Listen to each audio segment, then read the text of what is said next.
Welcome to the Nevcast, where three bros talk business, art, justice, and the pursuit of Jesus. Any day above ground is a good day. Get ready to laugh, cry, and kiss 30 minutes goodbye with Peter Nevland, Dave Nevland, and Rashi.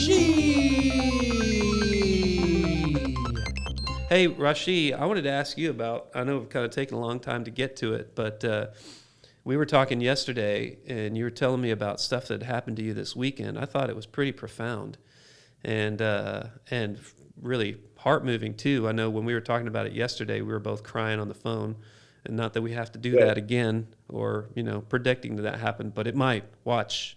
This is like... Stay tuned. Yeah, stay tuned. Tears. Check to see, will the tears be flowing down Peter's face, and will they be quavering in Rashi's voice? Wow. We don't know. Not now. Yeah, probably not now. So what happened? I mean, you're in the middle of this. It almost feels like you're in this kind of epic, almost Odyssean journey. Odysseus was on this crazy journey trying to get back home, and you're like on this journey trying to get your Class C trucking license, and you've gone through all sorts of trials and tribulations to try to get to that. And you had kind of a cool development in that, and then you also had this kind of sort of sad heartbreak story that happened this weekend with your uncle.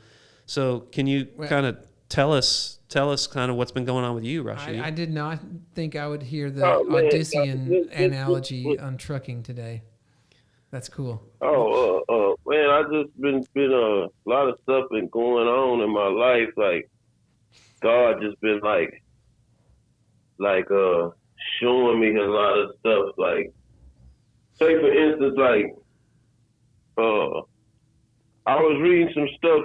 You reap what you sow, and this is out the story right now. But God just been showing me like the stuff that He put out here is true. Like you reap what you sow. Like I know it was a cat. It was he was cousins of my he was a cousin of my friend.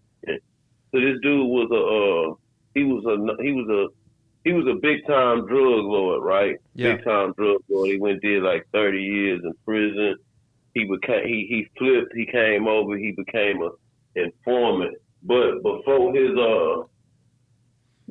incarceration, before they got him, he killed over 20. He had ordered the hits on 21 different people. He had 21 people killed. But he became a FBI informant, and so they released him on the street. His name was he's actually cousins with my good friend of mine named Sean and stuff. We do floors and stuff together like that. He's a good floor guy. He do real good floors and good cool guy. I love him to death, man. And I was hurt when his cousin died, but his cousin. His cousin was named Alberto Geddes Martinez, and he came home from prison. He started making documentaries on about all the people he murdered. He killed his best friend. Wow! And killed his best friend because he said it was business, and the dude shorted him on some money. He found out about it. He kidnapped the dude's little brother, who was 8 years old. He murdered this dude, cut off his finger, put it in a box, and he did a lot. He did a lot of stuff. He murdered a bunch of. He was riding in the car with one of his friends and handed the pistol in the back seat to another dude, and the dude shot him in the head, and the dude defecated on himself in the car, stank up the whole car. He chucked him up out. So he was just doing a lot of murders, right? Yeah. So. And this weekend, and it's crazy how God reveals stuff to you. I was reading something about like you live by the sword, you die by the sword. Yeah. God tell you, man, if we just listen to him and listen what he tell you, you reap what you sow, man. So it was just like this weekend, my friend's cousin was sitting out in front of his apartment at 3 a.m, and some dudes rolled up on his car after he'd been out of prison and shot in the car 7 times and hit him 5 times in the chest, 1 time in the head, and killed him. Right. But what's crazy right before that, the day before that he got killed, this is no lie, I was reading in the Bible about if you live by the sword, you die by the sword. Yeah. And that's crazy that he lived by the sword and he died by the sword, man. Yeah. So but I would just start wondering, I said, in my head, like, so if we live by the sword, do we die by we die by the sword? But if we live good, do we die good? And sometimes I get confused on it because a couple years ago, a lady down here who was a Christian woman, who her family knew her, they say she was a Christian woman, and she was walking inside her apartment complex, and they say this lady never sold no drugs, never did nothing her whole life, and she gave back to the community, and she walked up in there, a dude, a dope fiend, walked up on her, grabbed her purse, shot her in the head. It was all on the news that he shot her in the head. Her body locked up on the purse. When he killed, the rigor mortis set in. So he couldn't even get the purse away from her. He pulled it, but the rigor mortis set in, so he couldn't snatch the purse off of her. They found the purse. And they found the woman dead. Went back to surveillance. They tracked him back, got the car, tracked back the car, who they rented the car from, so on and so on. So they go in the lady's purse, and she had $15 in her purse and some coupons and her ID and stuff. So basically the woman lost her. So I was looking at stuff. I said, well, damn, we live by the sword, we die by the sword. So I asked, when I saw my friend's cousin die this weekend, he lived by the gun, he died by the gun. But I wondered back, like, well, damn, this lady. Yeah. Do you wonder? And you say you can't, like you said about motives, you can't, think about people's motives. Well, how did this lady? I don't think. I mean, I hear you. We don't have a promise that we're going to die good. Well, but yeah, that's the other thing. Just because Jesus says if you live by the sword, you die by the sword, doesn't necessarily mean that you can turn it around and say if you died by the sword, you must have lived by the sword. Like that's not what he's saying. You can't necessarily. And that's what I was asking. Yeah. That's what I was asking. Yeah. It was weird to me, and I said, "Damn, that was weird to me." When I got confused, on that. The first apostle martyred, James, died by the sword. Yeah, he was right, but he didn't necessarily live by the sword. There's a lot of people who.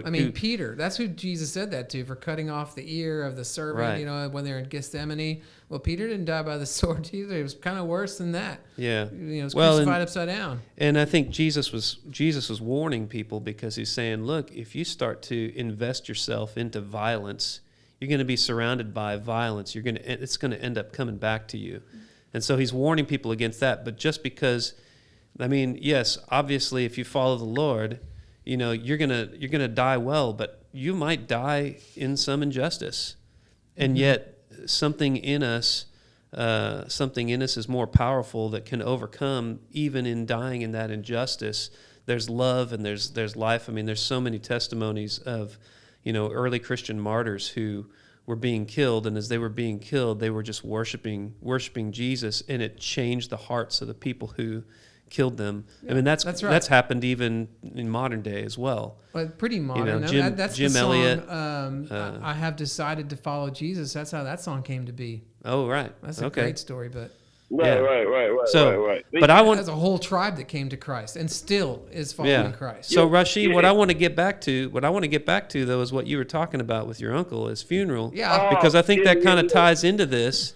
You're talking about these people that they didn't know when they were going to die. This one guy lived by the sword. He ended up dying by the sword. This other lady's just walking down the street, and all of a sudden, unfortunately gets attacked by this person who picks her for, tries to get her purse and ends up killing her. And so you were at your uncle's funeral, right? Tell us about that and what happened, because I thought that was, really powerful, and then how it affected you coming in this week. My uncle, man, may God be pleased with his soul and his family.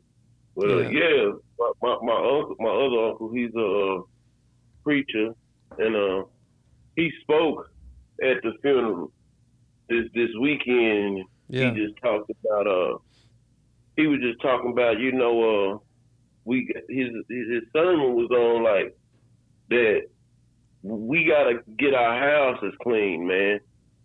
And you know, he said when somebody come over to your house, man, he said people will go in, they'll chuck all this stuff in the closet, chuck all these dishes inside of the dishwasher, spray all this stuff in the air, but they ain't cleaned their house up in 2 to 3 weeks. He said, you hiding all of this stuff. Basically what he was saying at the funeral, he said, you hiding all of this stuff. Mm. And he said, you hiding all this stuff, but you know that your house is, you know, it's still dirty.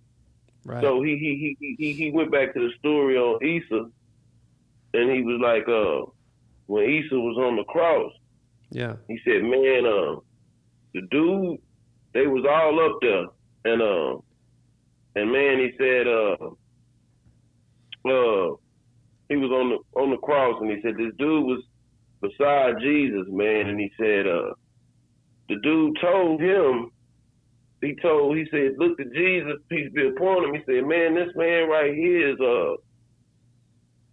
he hasn't did anything. He said, I'm guilty of all of these crimes, man.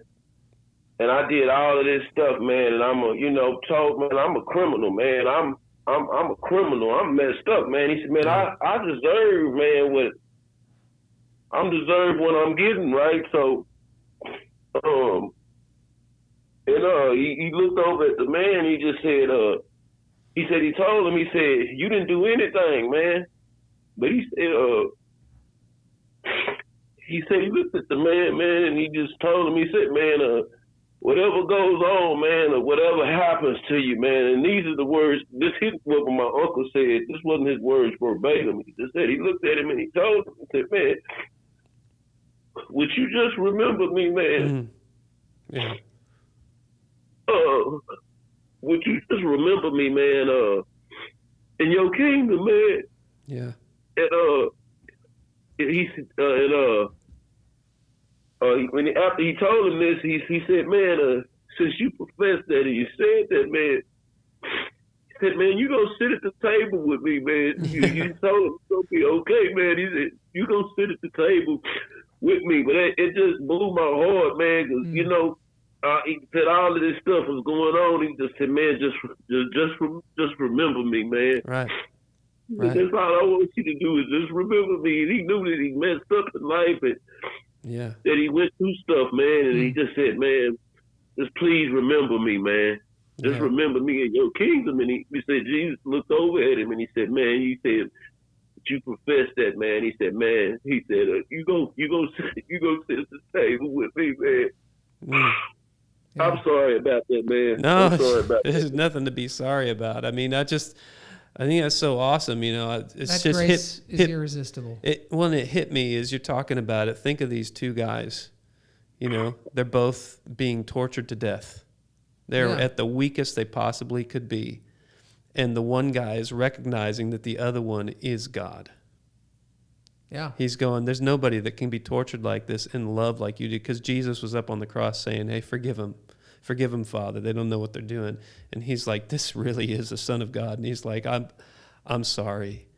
And he recognizes Jesus. Yeah. And as he recognizes him, he believes he's the Son of God. He believes in him. You notice his request was so full of humility, right? Just even remember me. Just remember me. I don't deserve anything. And Jesus is like, oh, you have no idea how much I love you and how much I want to give you. And just opening up to me and wanting to receive anything from me, even just remembrance, just unlocks my heart to want to pour out everything I have to you. You're going to be sitting with me. Yeah, we're going to be in the kingdom together. You're going to be ruling and reigning right alongside me. I mean, it's just that's not human. It's not human. That's not human. That is the love of God. We want people to pay for things. We want people, the payment fits the crime and all this kind of stuff. And Jesus is like, one act.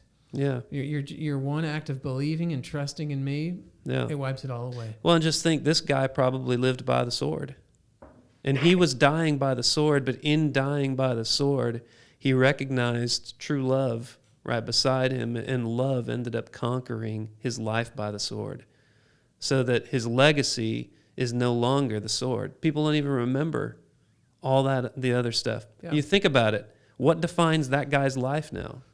What defines his life is no longer all of the poor acts that he did. And in fact, Ezekiel, in the book of Ezekiel, God says that if someone who has lived their entire life and done wrong their entire life comes to me and says, forgive me for all that, and changes, I will remember no more all the evil that he has done, and all I will remember is the good that they have done from that point on. And this guy, that moment where he was on the cross, that act of recognizing Jesus got remembered, and he became glorious as a result of him responding to the love of Jesus that he was seeing right in front of him.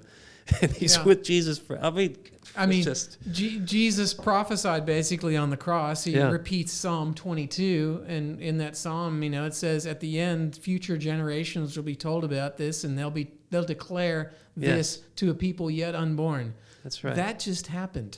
That you have done this. That just happened. That just happened just now. And he says it is. And when he says it is finished, it is finished. That's the last line of Psalm 22. Of Psalm 20, Right before that is all the whole nations are going to come, and all future generations are going to come, and they're going to worship as the result of what you have done. That you have done this, and that's the same line as it is finished. Yeah. Yeah. Anyway. Come on. Sorry, we got excited, Rashi. It's epic. That was It's epic. Don't be sorry that you told that story, because I'm telling you, it. The love of Jesus provokes a response. Right, and that's what we're living our lives for, right? The small stories of our life, just stumbling into the revelation of eternity, huh? I mean, and you think about it, Rashi. I mean, Jesus didn't find you in the state when you had it all together, right? He revealed himself to you when you didn't. And I think that's why anybody who has come to Jesus, the reason that story is so powerful is because we see ourselves in that guy's place up on the cross. Absolutely. I deserve to be there. And, and honestly, I come to Jesus, and, I don't come to him going, when you realize who he is and what you've done and how far short you've fallen, you're not going, you give me something that I deserve. You're going, please, Lord, just have, just find a way to have some mercy on me. And he's like, I got a lot more than that. Yeah. I'm going to start there. I got a lot more than that to give you. That's where it starts. Yeah. That's where we're starting. Right, yeah.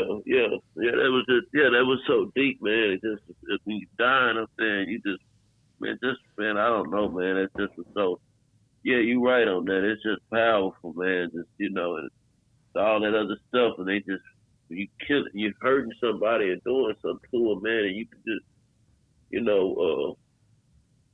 doing and sticking nails to your feet and beating you with sticks and with thorns in them, and you just, person just look up and say, man, God, man, forgive these people, man. They know not what they doing, man. Right. I was going to say, Jesus, both John and Paul both call Jesus the firstborn among the dead. And we're talking about people dying bad or dying good or something like that. Jesus, well, we can talk about him dying, but the part isn't about his dying. It's about his resurrecting and being the firstborn among the dead to live forever. And we won't. He said we won't taste. We won't taste death. If you're in Christ, you won't taste death. So that's the best part of it. That's the best dying you can have. Now, I know we don't have a whole lot of time, but there's more to Rashi's story that he hasn't told us yet. Oh, is there? Yes. Like that funeral was great, but then there's other stuff that happened to you, Rashi, this weekend and then yesterday and stuff, right? Tell it. Yeah, man. God was just telling me to, I don't want to put the company name out there, but it's with my driving and stuff. And like the day before, that God just told me to focus on Him, man. And He told me I'm gonna provide for you, I'm gonna make things better for you in life. He said, but I just want you to just focus on me and focus on worshiping me, man, and focus on me. Don't worry about nothing else. And it's crazy. And when I thought about that, I remember my brother Peter Nevlin a while back. He told me, Rashi, man, he called me one day and he said, man, Rashi, you know what, this year I'm just gonna take off of work, and I'm gonna just worship God this whole year. And what was crazy about it is we talked back and forth, and through that year when he just worshiped God, his business blew up the hardest when he just started focusing on God that year. Yeah, that's what happened. So when he told me this, the next day I get a call from this big company that I'm gonna drive for, and they called me and they was just like, and I'm thinking I'm going crazy, man. Your paranoia kicking in, man. But it was the next day. Yesterday I got the call, but the day before I had this revelation from God, and he was just like, to focus on me. And the next day I get the call, and it was like, hey, man, this is such and such. We're from this company, and this is a big company where it's gonna change the dynamics in my life. With my business and everything, it's gonna put me to the next level in life. So, and they said, well, hey, we need you to fill out an application, and one of our managers referred you to us, and fill out an application before 4, and let me get you into an interview for Thursday. Right. And then go dressed in business attire, and when you finish, let me know, and they're gonna send back over everything back to me. So it was just like, it was a blessing. But I had been praying, and God just, he revealed it to me and told me, like, hey man, just focus on me and everything gonna be all right. And that's the thing that I've learned about God. Like, we can't make God move when we want him to move. He move when he wants. He move when he wants to move. When he wants to start making the decisions, when he feels that you're ready for it, he give it to you. Right. But so I don't fully understand God, to tell you the truth. Sometimes I don't understand his plans, man. Yeah. I don't understand the stuff that he do, but it's like I've been praying for this, to get this opportunity, because they got a good lease purchase program where I can get in there and get my own truck and and drive for the, be a contractor, but have my own business through driving for them and everything. But, so when I was praying for it, it was like, it wasn't coming through. But when he just told me focus on him and start doing that, it's like he opened up the doors and made the stuff happen. So it's amazing. So it's just like Peter Neville always tell me, man, God don't pull you out the river to drown you in the sink, man. That's right. I heard that. I heard that from a Russ Taff song. Drown you in the sink or the sea? In the sink. Okay. He wouldn't pull you from the river to drown you in the sink and learn to rise up. Go on. Yeah, so that song. Yeah. You mean I heard this man. He spoke and he said, man, they asked me, how did I come up out the ghetto? This is a dude, he was talking, a poet. He said, they asked me how I come up out the ghetto. I was a heroin addict, and I used to sleep up on the bridges, and I got me an education from Harvard now, and I run a successful business, and I'm a multi-millionaire. People ask me all these different questions on how did this happen? And he said, everybody asked me, like, how did you do that? You was a junkie, you slept on the bridge, you did all this. And he said, man, stop asking all these questions, man, and just thank God, man. Stop asking all these questions, man. Just thank God, man. Don't figure out how to ask all these questions, man. Let me just thank God, man. You know what I'm saying? Yeah, it's crazy. It's like we think if we just figure out how they do it, then I can take those same things and I can do it that same way. It's like you kind of forget who's behind the direction of your life. Who cares about you more than anyone else? Who loves you more than anyone else? He's the one who rescues. He's the one who redeems. He's the one who blesses us and transforms us, And it's just so easy to forget that and to put our focus on ourselves. And that's why I think he's talking to you and saying, Rashi, just keep your eyes on me. And we've been talking about it. We've talked about it in a couple episodes here about how, God says, if you'll just worship me, then I'll go and I'll do all the stuff. I'll do miracles on your behalf. If you would just put your focus on me and let me change you, then I'll go and I'll start pouring out favor and pouring out so many blessings. You just can't contain them. And it's so true. Right. And you're experiencing that, Rashi, as well. I love it. Right. I think it's so awesome. Right, yeah. No doubt. So, life's going pretty good for me too. That's great. Okay, and then next time on the Nevcast. You know what? I wrote a song. I'm going to sing it. Oh, no. I wrote a song. Yeah, it's real short. Peter can oh, sing. no. Go send him short. Peter can sing, man. Let me hear it. Does it have something to do with your bowels? Or, no, it goes, prostate? Goldie, Goldie, Goldie, Goldie. You are so lovely, Goldie, Goldie, Goldie, Goldie. You are so beautiful, Goldie, Goldie, Goldie, Goldie. You are so wonderful, my little Goldie girl. That's good. You got a cute little curl up on top of your head. Tiny button nose right in front of your woodshed. Little tiny feet running everywhere out of your bed. You gotta go, Goldie girl. You got pretty blue eyes that sparkle like the sunshine. Tiny little hands grabbing everything you find. I just can't believe that your beauty comes from mine. You're my baby Goldie girl. Okay. Goldie, Goldie, Goldie, Goldie. You are so beautiful, Goldie, Goldie, Goldie, Goldie. Nice. You are so lovely, Goldie, Goldie, Goldie, Goldie. You are so wonderful, my little Goldie girl. All right. Right. Yeah. So I got a little 4-month-old, that Vicky talked about before, and oh my goodness, she's just so sweet and wonderful, and that's just it's a reminder to me, just like we've been talking about, I just look at her and she just looks at me, and there's just love there. Yeah. And it's just a reminder to me as I'm looking at her, God's going to me, if you just look at me, right, your face will light up. I'll train your emotions how to respond and how to do right, and I'll take care of you.